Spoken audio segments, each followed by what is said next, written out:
I absolutely thought they'd say no. You keep getting feedback on, oh, we got to cut the budget, we got to cut the activities. And you're just like, man, how are they going to axe this project? So, absolutely, that occurred to me. I try to come in with an abundance mindset with any client, any opportunity, any conversation, and not have to put too much stake in one conversation and know that it is about a diversified amount of conversations that you have with a diverse set of people.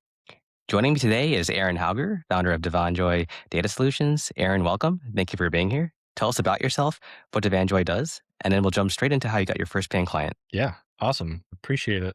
Yeah, Dvanjoy is a data solutions company. We work with nonprofits, and nonprofits are important in the world that we live in, and building systems around nonprofits is essential to ensuring that we have a more just world and global community where people can come together and work to solve their own problems in a sustainable way. How and where did you get your first paying client? You go back and forth, right, and figure out who's your first paying client. And it's always, who do you know? And I wish I had a better answer of, oh, it was the perfect marketing campaign. And we launched this beautiful thing and we landed a really big fish and everyone feels super great about it. But it was word of mouth, people that I know, people that I've worked with in the past, and really just relying on my network to put me in a position to deliver on the solutions that I wanted to develop. And from the first client to where we are today, we've changed a lot on the solutions that we're offering and the services that we're providing. But yeah, it was going through the network and people having the pain points that we were looking to address. Dvanjoy as a company has such great capabilities. We have such an amazing team and we have decades of experience in international development and nonprofit work. I myself have been doing international work in Malawi, Africa since 2013. And our chief operations officer has been doing work in system optimization for nonprofits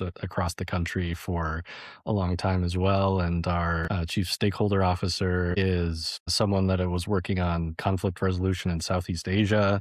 And so we're a group where we have been in the field. We know the pain points of nonprofits. We know there are unique situations that affect nonprofits, especially working globally. And we have a really talented team. So for us, it's trying to think about, how do you hone your message and how do you make it clear what you do, knowing that you're capable of a lot of things? And so I think the hardest thing for me when I'm sitting in those meetings, and even that first meeting, is I could offer you the world. I'd be collecting survey responses. I could be tying them into a centralized system, and I could put AI into analyzing transcripts and pulling out thematic analysis so you're able to better tailor your services to the people that you're providing services to. And sitting there knowing that you and your team are so capable of so many things when the client is just sitting there thinking of the next step.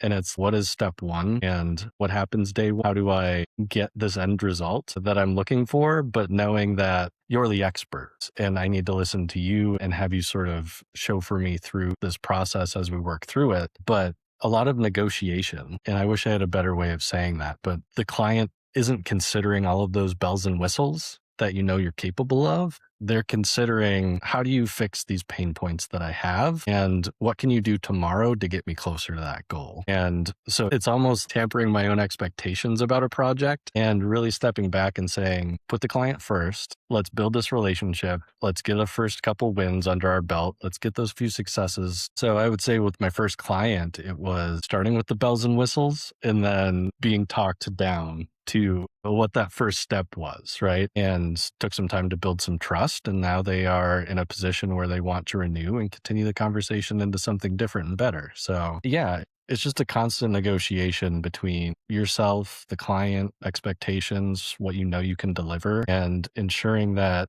you're putting the client first and that the client feels that they're being put first, and you're able to build trust and nurture the relationship and build as opportunity lends itself. So as you were going back and forth with the negotiations, at some point, did you think they were going to say no? And how did you ensure that you stayed cool to drive it through success? I absolutely thought they'd say no. You keep getting feedback on, oh, we got to cut the budget, we got to cut the activities. And you're just like, man, how are they going to axe this project? So absolutely, that occurred to me. I try to come in with an abundance mindset with any client, any opportunity, any conversation, and not have to put too much stake in one conversation and know that it is about a diversified amount of conversations that you have with a diverse set of people. And my approach to LinkedIn, for example, is I literally just go through and see what are some of the relevant titles of people that I would want to be in a conversation with. And those can be content experts from people doing rural education work in sub-Saharan Africa to people that are working in animal welfare somewhere in the United States, and just see who are the experts in this field and let me have a conversation with them. And so normally I click let's connect. Once we connect, I'd send a message saying, very personalized and not over personalized, but tailored to the person, saying that I'm really interested in their expertise. Do they have 30 minutes to chat? And during those chats, it's usually talking about pain points. And I like to talk about magic wand. Like if you had a magic wand today and you could change one thing about your company or make some change to get to your ultimate goal, what would that be? And the conversations develops from there. And that's how I try to approach every conversation, is there's always going to be a next one as long as I keep trying and I keep fighting and I keep reaching out. Someone could say no, and that would be devastating, especially in the early stages where you need your first yes. But I would encourage people to think about it in abundance. There's always another conversation, and never stop reaching out to people and trying to continue conversations that you didn't even know existed yesterday. And that's the best advice I can give in that scenario. What were some of the objections you faced in that first conversation? Did they have any internal deadlines that they needed to meet, or was it something different of nature? I think for me, it's about the buy-in that you get and at what level you get that buy-in. And as a result, we've changed our approach. We were originally positioning ourselves to be monitoring and evaluation augmentation team. So you think about the United Nations or UNICEF or Save the Children, for example, these multinational NGOs that work on a global scale. And they have impact teams that are constantly in communities taking measurements, trying to understand what the problem is. And they're usually so focused in the field that they don't have the ability to process the data and put it together in a way that is meaningful. And especially they can't do that in real time. Normally you have to take those people out of the field and have them process the data they've collected and the insights they've gleaned from the communities that they've been working in. And we position ourselves to take a systems approach to that and work with those teams to help process that data in as near real time as we possibly can, to bring visibility to not only the work that's being done in the field, but have that be reflected at headquarters where they're trying to make decisions on what to do next or where to go next, and make sure that the people that are serving communities stay in those communities. So to them, it's a really easy sell. You come in and you say, we want to make your job easier. We want to make it possible for you to stay in the field longer and not have to put together these multi-page reports that get sent back to headquarters and sit on a shelf and maybe no one reads it anyway. So you're kind of questioning, why did I need to remove myself from the field anyway? Because the reason people get into nonprofit work or development work in general is because they're either a representative of that community or because they have a passion for that community for some reason, and their effort is better suited to being in and amongst those people. But what we've realized is that once you have those conversations with those people in the field, they get it. They understand what we're proposing, and they become sort of an internal champion for the work that you're looking to do. But it's that additional cost, right? And it's communicating to the decision maker, this is important. And yes, this can actually make a change to the bottom line of what you're trying to do in terms of that person gets to stay in the field or the information more readily available brought to you. But it's an educational experience for that decision maker where it's a new concept to them and a new way of doing things and ways that the organization needs to adapt and change, which isn't always an easy sell. Right. And so I would say some of the hesitation was we had buy-in with the person that was in the field needing the data and needing the data to work in a specific way. But once that person took it to their supervisor and we needed to do that educational component and get them on board, it was a really hard sell. And I think it was just because we were at the beginning of what we were doing and we weren't even necessarily sure of what we were providing yet. And so I would say that impacted the negotiation a lot. And I would say one of the ways that we've started to change the way we approach doing business is we're trying to go straight to those decision makers and understand what are the pain points that those decision makers face. And in many cases, it's the same as the person in the field. We don't have the right information, or we don't have the information in a timely way. We can't make decisions in a way that support the business day to day. And those top down realizations from decision makers that this data can actually work for them is a much easier sell than trying to go the other way around. And I would say that's been a very, very pivotal change, is really identifying who those decision makers are and making sure to start the conversation there. And so, looking back, why do you think they chose Dvanjoy over anyone else? We knew the problem. We had the real world experience to very clearly communicate that we knew what the problem was and we knew how to fix it. And going back to the beginning so that people can understand the full journey, how did you come up with this idea, the importance of data management for nonprofits? The way that I see nonprofits, and I think one of the reasons why nonprofits became something in our society is because there are these societal flashpoints that happen, right? And whether it be a government or community group or something like that isn't serving the needs of everybody in that community for various reasons. Or maybe the market has been underinvesting in certain communities, again, for many reasons. And I view nonprofits as a way for communities to stand up, take a stand, and fight for themselves in whatever rights they may need, whatever services they may need. And for me, the important thing about nonprofits is that whatever is community led, whatever is community generated, needs to be sustained by the communities themselves. I'm a nonprofit leader. I started a nonprofit in 2013 that does work in Malawi, Africa, supporting a community-led educational change. And we are a small nonprofit.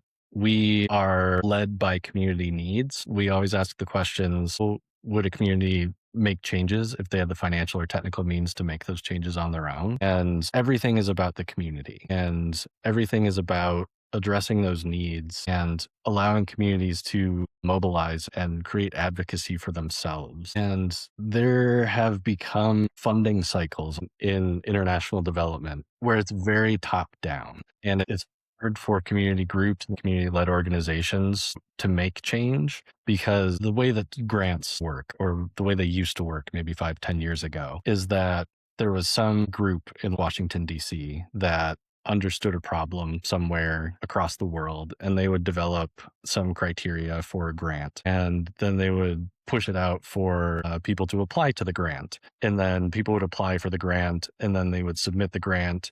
It would be reviewed, and usually it was whatever organization tied most closely to the outcome desires of the grant. So it was very top down in that whoever created the grant, they were looking for a specific outcome. And through my experience working in Malawi, the desired outcome needs to be from the community. If it's, we want more kids to attend school, we need to figure out how to make that happen. And that doesn't always come from some office in Washington. And at Dvanjoy, what we've learned is that communities, organizations, nonprofits, they are already doing the work. And the problem with nonprofits is not a lack of commitment. It's not a lack of passion. It's not a lack of ties to the community. It is these systems and the data that hold communities back from being able to better advocate for themselves in places where the funding is scarce. And we work with organizations to ensure that not only are we creating solutions and systems that are sustainable, so that if they need us to stay and maintain those, we can. But if they don't need us to, those systems will continue. So that if an organization is working to keep more kids in school, for example, they can track student attendance. They can track how many meals a student has had during the day, what participation they have in after school activities, if they have multiple parents at home, if the parents are gainfully employed, so that they're able to feel supported and have food at home and feel safe at home. These things that organizations work so hard to track, but aren't able to create action behind them. Dvanjoy steps in and makes sure that data is being used in the best way possible to ensure that communities are able to be self-sufficient, stand on their own, and drive the impact that they were originally founded for. Given that large mission, how did day one look like when you started this? Yeah, me at my desk at home. And It was a lot of thinking about what's next and knowing that I need to dig in and get it in front of as many people as I possibly can. And I would say it was very similar to any other day, but there was sort of this realization that this is what I'm planning to do now. And knowing that I'm going to do whatever I possibly can to make sure that I can make this continue. I don't really believe in fate or destiny, but I do see how small wins compound into something bigger. And I think it goes back to what we were talking about previously. Keep having conversations. You keep running into people that encourage you to keep going. And it's even like this conversation that we're having now. I was getting to a point where my team was like, well, we should really look at doing a podcast, or we should really look at getting you in front of more people and talking about Dvanjoy and the story of why you started Dvanjoy and what we can do for people and how we can serve groups that are already working to serve so many others. And then you messaged me completely out of the blue when we haven't talked for almost a decade or more. And so the thing that keeps me going is these little things that keep happening on a day-to-day basis that make you realize that you're on the right track and that you've made it further than you did yesterday. If you had to start over from zero today, what would you do in the first 7 days knowing what you know now? I would be more vulnerable with potential clients. And I think when you're starting out, you're kind of scared and you want people to take you seriously. And in some cases, people start companies because they don't see a place for them in the job market, or they've acquired some skill that they're having a hard time finding a job in. And they think, okay, maybe I can deliver this service or this product to my network. And people over professionalize it. They step in with this confidence and, "Oh, I'm the only one that can do this and you should choose me." You know, you hear fake it till you make it, right? And I think the successes that we've had, especially recently, is going into clients and saying, this is what we're capable of. We do not know how this is going to go, but we believe in your mission. We believe that we can deliver for you. And will you allow us to just be a partner? And what being a partner means is we're going to iterate together. We're going to test things. We're going to experiment. We're going to figure out, does this system work better than that system? We may have implemented a certain data collection tool for a client in the past that we thought worked really well, but in this new context, it doesn't really work that well. And coming in and being vulnerable and saying, we do not have all the answers. We have the skills to get you the right answers, but it's going to take a little bit of trial and error, and being upfront and saying, will you allow us to experiment with you to make sure that we're developing the thing that serves you best? And if I could do it over again, I would do that with every single client. Any final thoughts you want to leave for people trying to get their first client? Don't be afraid to talk to people. You go on LinkedIn or you are at a conference and you see someone with a fancy title and you think, I could never talk to that person, or why would that person want to talk to me? And any self-doubt that you have, I know it's easier said than done, but just connect, have those conversations, get in front of people, treat people like people, and just keep talking to people. Don't overinvest in one conversation. Make sure that if you have a conversation, it doesn't go well, that you have a next one. Where can people find Dvanjoy? Yeah, so dvanjoy.com, dvanjoy.com. And we are also on LinkedIn. Links to Dvanjoy Data Solutions are in the description below. Aaron, had a great time speaking with you. Thank you so much for your time. Likewise.